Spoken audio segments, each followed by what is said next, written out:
আসসালামু আলাইকুম রহমতুল্লাহি ওয়া বারাকাতু। আবারও চলে আসলাম ট্রাফিক সাইন নিয়ে আলোচনা করতে। এখানে একটা, দুইটা, তিনটা, চারটা সাইন আছে। সো প্রথমে আমি এক্সপ্লেন করব একেবারে উপরের সাইনটা। উপরের সাইনটা হচ্ছে ক্লিনিং এর সাইন। ক্লিনিং করা হয় Tuesday and Friday 2 AM and 6 AM, এই দুইটা সময়ের মধ্যে। সো এই সময়টার মধ্যে এখানে পার করতে পারবেন না। তারপরে দেওয়া আছে নিচেরটা হচ্ছে no standing Monday through Friday 7 AM to 10 AM and 3 PM to 7 PM, অর্থাৎ এই সময়টাতে এখানে দাঁড়ানো যাবে না। তারপরে আছে 2 hour meter parking, that means only for commercial vehicles only.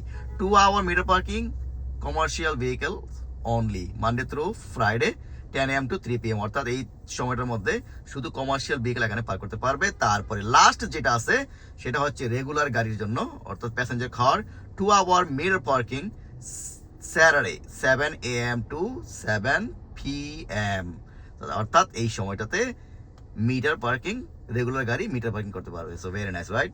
Complicated অনেকগুলো সাইন একসাথে। সো এরকম আরো বিভিন্ন ধরনের ট্রাফিক রুলস সম্বন্ধে জানতে হলে আমার পেজটাকে ফলো করে আমার সাথেই থাকবেন। ভালো থাকবেন আর ভিডিওটা বেশি বেশি করে শেয়ার করে দেবেন। আল্লাহ হাফেজ।